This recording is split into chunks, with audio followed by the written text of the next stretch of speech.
ఇక ఏపీ ప్రజల సుదీర్ఘ నిరీక్షణ ఫలించింది. వైజాగ్లో ఎట్టకేలకు రైల్వే జోన్ ఏర్పాటుకు మార్గం సుగమమైంది. ఎన్నో ఏళ్లుగా ఊరిస్తున్న దక్షిణ కోస్తా రైల్వే జోన్ ఏర్పాటుకు ముందడుగు పడింది. రైల్వే జోన్ కార్యాలయ నిర్మాణానికి ప్రధాని నరేంద్ర మోడీ శంకుస్థాపన చేయడంతో విశాఖ రూపురేఖలు మారనున్నాయి. రైల్వే జోన్ ప్రధాన కార్యాలయం 3 సర్లోవ ప్రాంతంలో రైల్వేకు కేటాయించిన భూముల్లో ఏర్పాటు కానుంది.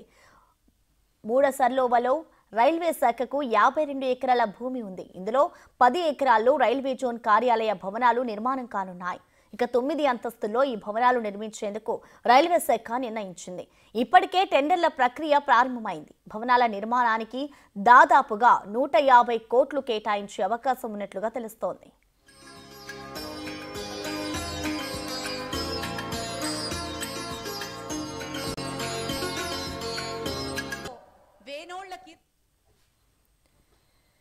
దక్షిణ కోస్తా రైల్వే జోన్ ప్రక్రియ గత వైసీపీ ప్రభుత్వంలోనే ప్రారంభం కానుంది. భూ కేటాయింపుల్లో జాప్యం కారణంగా పనులు ఆలస్యమయ్యాయి.